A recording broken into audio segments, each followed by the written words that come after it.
आप देख रहे हैं आपका हमारा अपना रिएक्शन यूट्यूब चैनल। वीडियो अच्छी लगे चैनल को लाइक शेयर जरूर कर दें। तो चलते हैं आज की video. Beggar nation Pakistan concern about Indian. Beggar लिख दिया पाकिस्तान के बारे में। खैर वो तो हम हाई देखते हैं वीडियो, फिर देते हैं इस पर रिएक्शन। जय हिंद दोस्तों, मैं हूं मेजर गौरवारी और आप देख रहे हैं मेजरली राइट।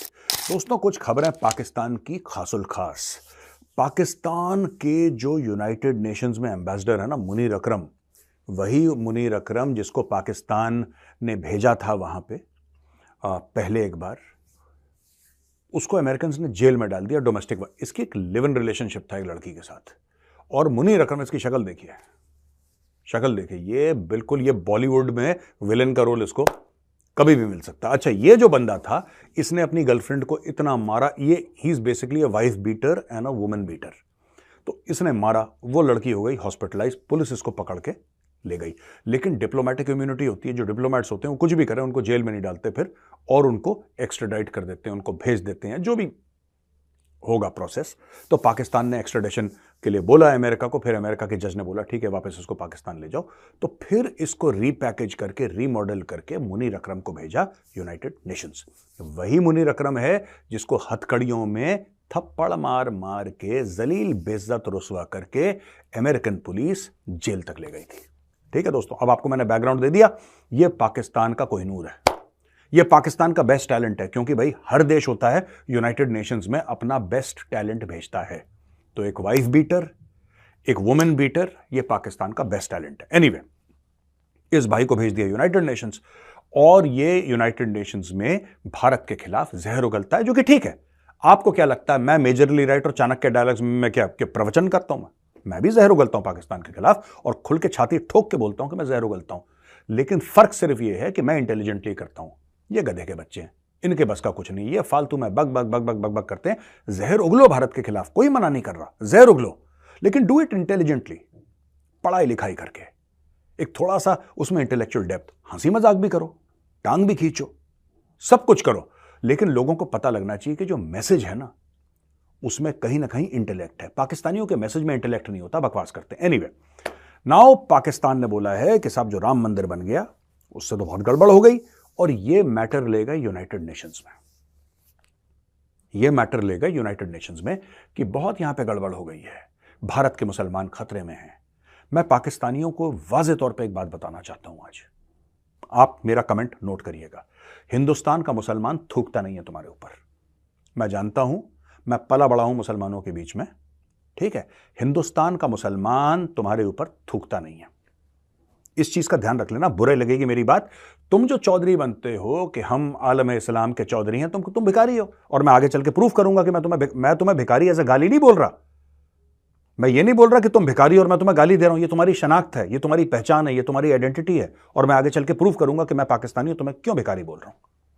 दुनिया तो बोल ही रही है मेजर क्यों बोल रहा है, मैं प्रूफ करूंगा, सबूत दूंगा आपको। एनीवे, तो दोस्तों ये हो गया है, ऐसा हो गया दुनिया भर का राम मंदिर को लेकर पाकिस्तान का प्रोपेगेंडा शुरू। लेकिन एक अच्छी बात है इस प्रोपेगेंडा में, क्योंकि पाकिस्तान सबसे पैसे मांग चुका है। तो पाकिस्तान जब भी, जैसे अमेरिका के पास गया पाकिस्तान और बोला कि भाई अमेरिका सुनो यार, ये भारत ने ना बहुत गलत करा है यार अयोध्या में, ठीक है, बहुत गलत करा है। तो अमेरिका बोलेगा क्या करा अयोध्या में? यार ये राम मंदिर बना दिया इन्होंने, देखो बाबरी मस्जिद था तोड़ के, तो मुसलमानों के खिलाफ कार्रवाई करी है भारत ने और बहुत गलत। अमेरिका कहता है यार वो सब ठीक है, हम आपकी बात मानते हैं, ठीक है जो भी भारत ने करा, पहले पैसे लाओ वापस यार जो तुमने हमसे लिए थे, मुद्दे पे आओ। नोट कहां हैं जो हमसे लिए? वो कह रहा नोट तो नहीं है। फिर कह रहा बाहर चलो यार, बाहर जाके वेट करो। किसने भेजा तुम्हें ऑफिस में? किसने भेजा ऑफिस में? निकलो यहां से, भाओ, आउट। तो ये पाकिस्तान की दोस्तों इज्जत है। अब पाकिस्तान ने करा है कि सबको बोल दिया, करना धरना इन्होंने कुछ नहीं है, क्योंकि इनकी औकात नहीं है। इनकी, मैं बता रहा हूं यार, ये फोटो देखिए, बार बार ये फोटो दिखाना जरूरी है। ये पाकिस्तानी प्रधानमंत्री है जिसकी अमेरिकन इमिग्रेशन काउंटर पे या सिक्योरिटी चेकिंग पे उसकी पतलून खोली जा रही है। इनके प्रधानमंत्रियों की पैंट उतारी जाती है। ये इस कौम का, ये इस मुल्क का, जिसको कहते हैं कि एक रेपुटेशन है इस मुल्क की, ये इनकी इज्जत है यार। इनके पूर्व प्रधानमंत्री की पैंट उतारी जाती है, बेल्ट खोली, पैंट नीचे, कहीं इसके पास ड्रग्स या इसके पास कोई बम वम तो नहीं, क्योंकि उनको लगा पाकिस्तानी है, ग्रीन पासपोर्ट है भाई, कुछ भी हो सकता है, फट जाए वहीं पे, चीख चिल्ला के कुछ बटन दबाए, थैंक यू बोल दे, गुड नाइट बोल दे सबको। तो यार इससे लोग डरते हैं। एनीवे, तो इन्होंने बोला, इन्होंने पूरी दुनिया में बोला कि हम मुहिम चलाएंगे पूरी दुनिया में, पूरी दुनिया में। मैं यहां पे पाकिस्तान ने जो कुछ करा मैं उसके ऊपर बात नहीं करूंगा, क्योंकि पाकिस्तान के ही ह्यूमन राइट्स ग्रुप ने कितने जूते इनके मुंह पे मार दिए। मेरे पास कोई नया जूता है नहीं इनको मारने के लिए, राइट? और मैं अपना जूता क्यों खराब करूं, राइट? जूते की भी इज्जत होती है। अब देखिए, इन्होंने जो हिंदुओं के मंदिर तोड़े, वहां पे तो बाबरी मस्जिद था, जो कि श्री अयोध्या की बात कर रहा हूं, श्री अयोध्या में जो बाबरी मस्जिद था वो तो मंदिर तोड़ के बनाया गया है, इसलिए उसको रिक्लेम करा है। क्या कोई एक भी केस है पूरी दुनिया में जहां पे हिंदुओं ने किसी और के मंदिर, मस्जिद या जो भी उनके पूजा के स्थान हैं उनको तोड़ के अपना मंदिर बनाया है? ये फिलॉसफी हिंदुइज्म की है ही नहीं, हम करते ही नहीं ऐसा, हमें कोई इंटरेस्ट ही नहीं है, हमें इंटरेस्ट ही नहीं है उसमें। अगर बाबरी मस्जिद वहां पे होता और वहां पे राम जन्मभूमि नहीं होती, उदाहरण समझ लीजिए आप, वहां पे अगर बाबरी मस्जिद होता और राम जन्मभूमि नहीं होती तो हम जाते भी नहीं वहां पे, पर बाबर ने तोड़वाया प्रभु श्री राम का मंदिर उसके ऊपर। अच्छा, एक और चीज मैं कहना चाहता हूं पाकिस्तानियों, तुम सुनो, अगर बाबर को इतना शौक था मस्जिद बनाने का तो बगल में मस्जिद बना लेता। आपने ज्ञानव्यापी का एक एरिया तोड़ के वहां पे मस्जिद बनाया, आपने कृष्ण जन्मभूमि के ऊपर बनाया, इन्वेडर्स ने, आपसे मेरा मुराद है इन्वेडर्स जो थे उन्होंने बनाया। श्री अयोध्या में आपने काम करा, क्यों करा आपने काम? यह काम इसलिए करा क्योंकि उस समय सत्ता आपके हाथ में थी, तलवार आपके हाथ में थी, सेनाएं फौजें आपके हाथ में थी, आपने बोला कि चलो हिंदुओं को छोटा दिखाते हैं, इसलिए करा आपने। ठीक है, हम हिंदुओं को छोटा दिखाएंगे, वरना बगल में बना लो यार, किसने रोका है तुम्हें? बगल में बना लो। और आप बताओ, लाखों मस्जिद हैं भारत में, कितने टूटे हैं? दोस्तों एक छोटा सा उदाहरण समझ लीजिए, अगर प्रभु श्री राम को श्री अयोध्या से अगर हम अलग कर देते हैं एक मिनट के लिए सोचिए कि प्रभु श्री राम का जन्म कहीं और हुआ, अयोध्या में अगर नहीं हुआ, तो अगर हम ऐसा कहते हैं, बाय द वे हाइपोथेटिकली कह रहा हूं, तो अयोध्या जा कौन रहा है? फिर हम उसको अयोध्या बोलेंगे, हम उसको श्री अयोध्या नहीं बोलेंगे। श्री अयोध्या का जो पूरा जिसको कहते हैं कि मान सम्मान है, इसीलिए है कि प्रभु श्री राम का जन्म स्थल है वो, दैट्स ऑल। ये हमारी मान्यता है। तो ये कहना कि भाई ये मंदिर बना दिया मस्जिद तोड़ के, और कितने मस्जिद तोड़ के मंदिर बनाए हैं? क्यों? दिल्ली में नहीं है मस्जिद, मुंबई में नहीं है, कलकत्ता में नहीं है, चेन्नई में नहीं है, और बड़े बड़े मस्जिद हैं, बड़े बड़े मस्जिद हैं यहां पे, खरोच तक नहीं आई एक को। 76 साल हो गए आजादी के, एक खरोच नहीं आई किसी मस्जिद को। वहीं पे क्यों गए? क्योंकि वो हमारे आराध्य देव का जन्म स्थान है, पहले ये बात याद कर लो। अच्छा, अब आते हैं बॉस भिखारी, भीख मांगना क्यों पाकिस्तान में? इसमें पीएचडी के कोर्सेज हैं इनके, अब मैं आपको बताता हूं। The sub committee of senate standing committee on overseas Pakistani and human resources development, नाम देखो भाई का। इज्जत आई दिल में थोड़ी सी? इज्जत नहीं आई, इज्जत। ठीक है, बिल्कुल यूपी वाले भाव में आ जाते हैं, इज्जत नहीं इज्जत। अब देखिए, the sub committee of senate standing committee on overseas Pakistanis and human resource development, ना तुम्हारे पास ह्यूमन है ना तुम्हारे पास रिसोर्स है, और डेवलपमेंट का बंटाधार हो रखा है। ठीक है ना? ये कह रहे हैं कि इन्होंने चिंता व्यक्त करी है कि इतने पाकिस्तानी सऊदी अरब में भिखारी हैं। ये पाकिस्तानी कह रहे हैं कि भाई पाकिस्तानी वहां पे जाके भीख मांगते हैं, ये झूठ बोलते हैं पाकिस्तानी कि हमें हज में जाना है, हमें उम्रा के लिए जाना है, जो मुसलमानों पे फर्ज है ना, हज और उम्रा। ये पाकिस्तानी खुद कह रहे हैं, इनकी स्टैंडिंग कमेटी कह रही है पार्लियामेंट की, कह रहे हैं बॉस ये लोग झूठ बोलकर जाते हैं, हज कोटा पे जाते हैं, वहां पे जाते हैं और वहां पे भीख मांगते हैं। इन्होंने ये बोला है कि 2023 में 44,000 पाकिस्तानी इनको वापस करा गया है, जो 2-2.5 साल से वहां पे भीख मांग रहे थे। वीजा एक्सपायर हो गया भाई, वहीं पे लटके हैं, अल्लाह के नाम पे दे दे बाबा। अरे उसने बोला कितना दे दे यार, सवेरे से शाम तक भीख मांगते हो तुम लोग। 44,000 पाकिस्तानियों को लात मार के निकाला है, जो 2-2.5 साल से वहां पे बस रहे थे और भीख मांग रहे थे। यह कमेटी है जिसको चेयर करा है senator engineer Rukhsana Zubairi. Senator engineer Rukhsana Zubairi ये चेयरपर्सन है इसकी, और उन्होंने बोला है कि सरकार को कि भाई अपना वो कहते हैं कि देखो पाकिस्तान वैसे ही जलील होता है, बेइज्जत होता है, और जो तुम्हें बेइज्जत कर रहा है तुम उससे फिर जाके भीख मांग रहे हो। ठीक है, अब ये देखिए, officials from the overseas Pakistanis ministry propose blocking CNIC of individuals involved in bank. अब इन्होंने बोला कि भैया जो तुम्हारा नंबर, जो तुम्हारा इनका जो आइडेंटिटी कार्ड है, जैसे हमारा आधार कार्ड होता है ना, हमारा आधार कार्ड होता है, तो उसको हम ब्लॉक कर देंगे। ये सब देखो, कुछ नहीं यार, 60% अनएम्प्लॉयड यूथ है पाकिस्तान में, ये कह रहा। अब देखो यार, मैं आपको एक छोटी सी बात बताता हूं दोस्तों, ये जो पाकिस्तानी हैं, एक और रिपोर्ट आई थी पहले कि 90% ऑफ ओवरसीज जो भिखारी हैं उसमें से 90% पाकिस्तानी हैं। आपको पता है जो जेल में 90% ऑफ पाकिस्तानी, जो ओवरसीज भिखारियों में से 90% पाकिस्तानी निकले। यार एडिटर साहब, ये भी रिपोर्ट दिखाओ जरा। 90% यार, ये पाकिस्तानी देखो बाहर जाके भीख मांग रहे हैं, और इनकी गलती नहीं है। मैं इन पाकिस्तानियों को गलत नहीं मानता, नहीं मानता गलत। जिस मुल्क का प्रेसिडेंट भीख मांगता हो, प्रधानमंत्री भीख मांगता हो, आर्मी चीफ भीख मांगता हो, उनका चीफ जस्टिस भीख मांगता हो, जिस मुल्क का अशराफिया भिखारी हो, तो ये तो आम बंदे हैं यार, जिनका घर नहीं चल रहा, वो तो भीख मांगेंगे ही मांगेंगे, क्योंकि उनको लगता है, जैसे हमारे यहां लोग कहते हैं यार देखो मोदी जी ना बड़े मेहनती हैं, मोदी जी 18-18 घंटे काम करते हैं। बेटा तुम्हें भी 18 घंटे काम करना, तुम भी मेहनती बनो मोदी जी। ये इंडिया में चलता है, इंडिया में ऐसा कि लोग कहते हैं कि देखो बेटा, देखो तुम्हें बहादुर बनना है, ठीक है, याद करो शहीद आजम भगत सिंह को, याद करो नेताजी सुभाष बोस को, है ना। जब कोई कहते हैं कि जुल्म के खिलाफ लड़ना है, तो हमारे यहां मां बाप क्या कहते हैं, याद करो छत्रपति शिवाजी महाराज को, याद करो गुरु गोविंद सिंह जी महाराज को, याद करो। पाकिस्तान में क्या कहते हैं, बेटा देखो तुम्हें भीख मांगनी है, याद करो अपने आर्मी चीफ को, याद करो अपने प्रधानमंत्री को, याद करो अपने राष्ट्रपति को। फिर पाकिस्तानी प्रेरणा लेते हैं उनसे कि हमारा आर्मी चीफ भी भिखारी, आसिम मुनीर ने भीख मांगी थी सऊदी अरब से, $3 अरब लेकर आया। ये डर कह रहे हैं बेटा वो 3 अरब लेकर आया, तू $300 ले लिया कहीं से, उसी से तेरे घर का साल भर काम चल जाएगा। ये पाकिस्तान का स्टैंडर्ड है दोस्तों, हर जगह भीख मांगते हैं। लेकिन भारत के खिलाफ जहर उगलना है। जिस दिन अंबानी और अडानी ने मिलके इनके मुंह पे नोट मार दिए, पाकिस्तानियों के मुंह पे अडानी और अंबानी ने मिलके इनके मुंह पे नोट मार दिए, तो पाकिस्तानी क्या बोलेंगे, क्या बोलेंगे। तो ये दोस्तों वीडियो हो गई खत्म। पहली बात तो ये पाकिस्तान को या पाकिस्तानी मुस्लिम को या स्पेशली पाकिस्तान के लोगों को दूसरे के घरों में झांकी डालना, झांकना बंद कर देना चाहिए। पहले अपने घर में झांको, अपने घर के अंदर क्या हो रहा है। आपको मुसलमानों की फिक्र है ना, वो जो बेचारे बलोच बैठ बैठ कर 1.5-2 मंथ इतनी सर्दी के अंदर, जनवरी की और दिसंबर की सर्दी जिन्होंने बेचारे ने रोड पर झेली है, उनका आपने क्या किया। वो भी तो मुस्लिम थे, उनके साथ कितना आपने हक दिलवा।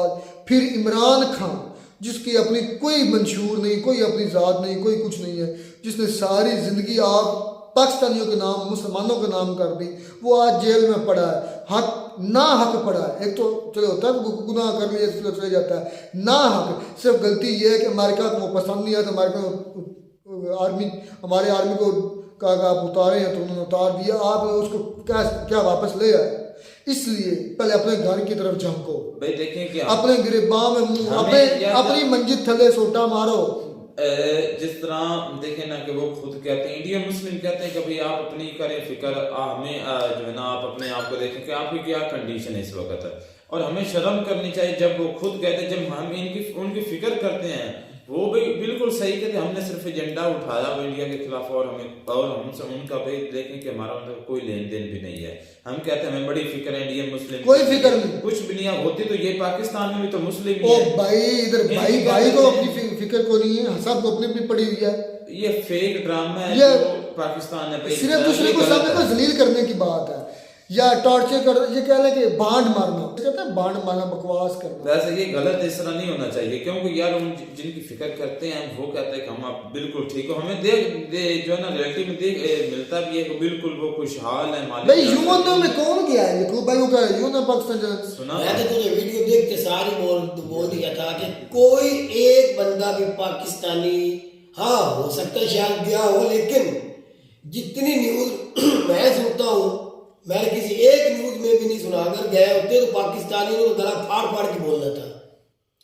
एक बंदा भी यूएन में नहीं गया, लेकिन यूएन में जाना भी किस लिए, यूएन की औकात ही नहीं है, यूएन में जाके कभी कोई फैसला हुआ ही नहीं। अच्छा, आज मेरे साहब ने एक और बड़ी शानदार बात की। उन्होंने कहा कि मैं भी जहर उगलता हूँ पाकिस्तान के खिलाफ। जहर उगलने का मतलब कि सख्त बोलता हूँ। उन्होंने कहा पाकिस्तान भी उगले बोले हमारे खिलाफ सख्त, लेकिन लॉजिकली कोई बात करें सही जिसके पीछे कोई बुनियाद हो, ऐसी बात ना करें जिसकी बुनियाद ही कोई ना हो। तो उसने असल में पाकिस्तानी तमाम को ये मुखातब किया जो क्या प्रोपेगेंडा करते हैं या जो बगैर प्रोपेगेंडा तो खैर इंडिया में बहुत ज्यादा करते हैं भाई, ये नहीं आप भाई, इंडिया में नहीं होता भाई, इंडिया जितना प्रोपेगेंडा वो करते हैं इतना दुनिया में शायद कोई करता भाई आज दुनिया में। भाई आज मुझे ये अकेले पाकिस्तान को ब्लेम ना लगाए कि पाकिस्तानी मीडिया ये करती है, इंडिया की मीडिया भी ये करती है। यकूब भाई आज मुझे व्हाट्सएप पर किसी भाई ने वीडियो सेंड की, एक मुस्लिम था भाई, उधर भी मसाइल हैं जो मकसद है देखना कोई एक मसाइल करोड़ों मसाइल है उधर भी। यार सुन लेना, हमारे तो चलो हालात जिस वजह से खराब है या जिसने किए जो करना चाहता खराब, वो अब सारी पहले इंडियन कहते थे कि ये देखो, लेकिन अब हम कहते इंडिया को, हम देख चुके हैं, हमें पता चल चुका है और वो अब दुनिया देखेगी 8 फरवरी के बाद। भाई यकूब मैं ना मुझे भाई ने से पर्सनली तौर पर व्हाट्सएप पर वीडियो सेंड की। पहली बात यह है कि उस मुस्लिम को मैं गलत समझता हूँ, गलत क्यों समझता सुन ले पहले। उस मुस्लिम ने जो जय श्री राम लिखा हुआ था जिस झंडे पर, झंडा था कोई इंडिया का हिंदुओं का स्पेशल था, इस तरह हमारे नबी पाक सल्लल्लाहु अलैहि वसल्लम का होता है लगा होता उसको उन्होंने उसको हिट किया, ठीक है ना। तो उसके बाद फिर उन्होंने भी उनकी अच्छी तरह धुकर में ये वीडियो भी ये लोग साथ इस पर की हुई है, वो मेरी नज़रों से आज आई है, मैं बस कल स्किप कर चुका यार, वो वीडियो नहीं कर सका, आज इस पर रिएक्शन होगा। लेकिन बात ये है मसले मसाइल हर जगह, मैंने जब भी बात की मैंने कहा इंडिया में आज भी मसाइल हैं और इस पर फिर तमांचा जो मारा ना वो इमाम अलियासी ने, क्या नाम है उसका, उमर अलियासी क्या नाम था, कल हम लोग राज दरबार चीफ इमाम थे, उन्होंने कहा कि भाई मैं एक मोहब्बत का दर्स लेकर गया था और मैं कोई आम शख्सियत नहीं था, मैं पूरे इंडिया के चीफ या कि इमाम का, जितने इमाम हैं, जितनी मसाजिद के इमाम हैं, जितने तबका फ़िक्र हैं, उनका चीफ था वो। उन्होंने कल हमने जो बातें की यकूब भाई उन्होंने चौंका दी मैं बातें की, उन्होंने कहा कि मैं तो पैगाम मोहब्बत का लेकर गया हूँ और हम गया था और गया नहीं था 22 जनवरी को मंदिर देखने उसके इफ्तिताह पे से वो एक ही गए हुए थे, वो ये भी बता रहा था। उन्होंने कहा कि मुझे उन्होंने बुलाया, मैं गया और फिर उन्होंने कहा कि पाकिस्तान को अपनी फिक्र करनी चाहिए। कल ये भी हमने वीडियो की है, हमारी तरफ हम इधर खुश हैं, हम अपनी ज़िंदगी के साथ मुतमिन हैं। तो यार हम कब कहते हैं नहीं खुश रहे, खुश भाई, तो हम फिर हमें क्या इतराज, हमें तो कोई इतराज नहीं, इंडिया के मुसलमान खुश हो या ना हो वो इंडिया की प्रॉब्लम हमें उससे कोई लेना देना, हमें अपने मुल्क की फिक्र है, होनी चाहिए। हाँ है, होनी चाहिए भी है भाई, पता नहीं है हमें इंडिया के मुसलमानों से कोई, हाँ हमें कोई अच्छे लफ्जों से बुलाएगा तक है यकूब भाई। अगर इंडियन मुस्लिम हमें इज्जत देती है हम उसको दो मतलब उससे बढ़ के इज्जत देंगे, अगर वो हमें नफरत से बुलाएंगे हम उसको भी नफरत से बुलाएंगे। बात तो इज्जत को इज्जत देंगे, नफरत से नफरत देंगे। भाई एक लफ्ज़ है इज्जतदार, इज्जतदार का मतलब जिसके पास इज्जत होती है। आप कहते हैं यार ये बंदा फलाना बड़ा इज्जतदार है, ये नहीं कि उसको दुनिया इज्जत देती, नहीं, बल्कि वो लोगों को इज्जत देता है और उसके रिटर्न में वो लोगों से इज्जत पाता है, इसलिए वो दार है, रखने वाला है, इज्जत रखने वाला है, जिसको उसके पास अपनी इज्जत है। जो ये जो काम अगर अवाम का इसमें क्या कसूर है, एस्टैब्लिशमेंट शुरू से लेकर जो कार्य दुनिया जानती है, उनके कांडों की वजह से, उनके गुनाहों की वजह से आज हम भुगतावा भुगत रहे हैं। इनकी वजह से ये तो हर दिन कोई इंडियन मुस्लिम या सिख हिंदू बोले कि पाकिस्तानी सब भी गंदे और दलील हैं, पांचों उंगलियों में फर्क है। अगर इंडिया में 100 बंदा एक मिसाल के तौर पे 100 में से 50 ऐसे भी नहीं दलील भी हैं, वो भी गंदी सोच वाले हैं, 100 के 100 अच्छे नहीं है। अगर इसी तरह पाकिस्तान में अगर कोई 100 बंदा अच्छा है उसमें 50 इधर भी दलील है। ये ना इंडियन सारे अच्छे हैं ना पाकिस्तानी सारे अच्छे हैं। भाई वो किसी भाई को मेरी बात बुरी नहीं लगनी चाहिए। इंडिया के अंदर हिंदू मुस्लिम का नहीं मसला, सिखों का नहीं मसला, ईसाइयों का नहीं मसला चल रहे, क्या छोटी मोटी बातें नहीं, नोक झोंक नहीं चल रही, आज भी नहीं चल रही, सब कुछ चल रहा है। हाँ ओवरऑल आप जो है ना आपकी हुकूमत ने ओवरऑल जो है कंट्रोल पर्दा डाला हुआ है, सब ओके की आवाज दी हुई है, सबको ओके की आवाज दी है कि हालात ठीक है, अच्छा। इकॉनमी अच्छी है, मुल्क अच्छा है, तो ग्रोथ भाई- कर रहा है। लेकिन जो बुराई है छोटी मोटी हो रही है या को करवाता है, वो भी छुप जाती है अच्छाई में। हमारे मुल्क में सारी बुराई है, अच्छा। हमारे मुल्क में सारी ही 2 नंबरी और लूटा जा रहा देखो है। भाई- अवाम को बेदर्दी से झोंका जा रहा जेलों में। यकूब भाई वो जो शाद खकान अब्बासी पॉइंट उतार मैं इसके ऊपर बात ही नहीं करना चाहता। मैं उस शर्मिंदगी- बात करना चाहेंगे। शर्मिंदगी यार के तू साथ- छोड़ दे, मैं शायद खगानबाजी के ऊपर भाई खुदा का वास्ता मैं इसके ऊपर बात क्यों उसने मैं भाई ये है कि शर्मिंदगी मैं नहीं सुनना चाहता यार। आप कोई और तरफ बात कर यानी कि आप सच से भागना चाहते भागना हैं। चाहते हैं। ये ऐसी बात भाई है। भागने की नहीं, छोड़ जो हो गया सो हो गया, वापस नहीं आ सकती वो इज्जत गई हुई। देखिए ये हमारी हमारा बात है। प्राइम मिनिस्टर ने काकड़ मैं मानता नहीं हूँ, लेकिन क्या मुझे इतनी बता दे बस, मैं एक सवाल करूंगा। जिस दिन से मेरा लीडर पैदा हुआ ना इमरान खान, इस सियासत से आने से पहले कोई दुनिया की कंट्री पूरी वो घुमा हुआ है, पूरी दुनिया में वो घुमा हुआ है बंदा। मुझे बताओ किसी कंट्री में उसकी इज्जत ना हुई हो, उसके साथ इस तरह किसी ने सवाल ही किया हो, मुझे वो बता दे।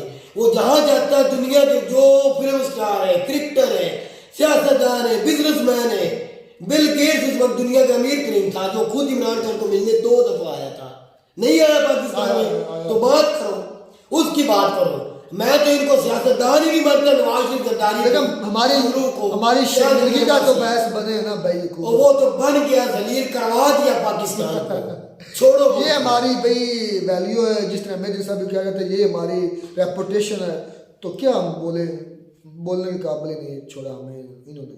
खैर मिलते हैं। लेकिन मैं फिर एक लफ्ज जरूर बोलना चाहूंगा, किसी को बुरा नहीं लगना चाहिए। बुरे अच्छे इंडिया में भी है, बुरी सोच वाले इंडिया में भी बहुत ज्यादा तादाद है, गंदी सोच इंडिया में बहुत बंदे की है, लेकिन पाकिस्तान में भी कमी नहीं है। पाकिस्तान दोनों में तो तरफ भरमार है। पाकिस्तान में तो ये कहना कि सिर्फ पाकिस्तान में बुराई है, इंडिया में बुराई नहीं, वो दूध का धुला हुआ है, नहीं। ये सरासर गलत होगा भाई। परसेंटेज का फर्क हो सकता है, लेकिन हाँ हर जगह जरूर हो सकता है, आप हमसे थोड़े से कम हो सकते हैं, लेकिन है आप में भी बुरी सोच वाले बहुत ज्यादा। तो मिलते हैं नई वीडियो में नया रहा, तब तक दीजिए इजाजत। अल्लाह हाफिज।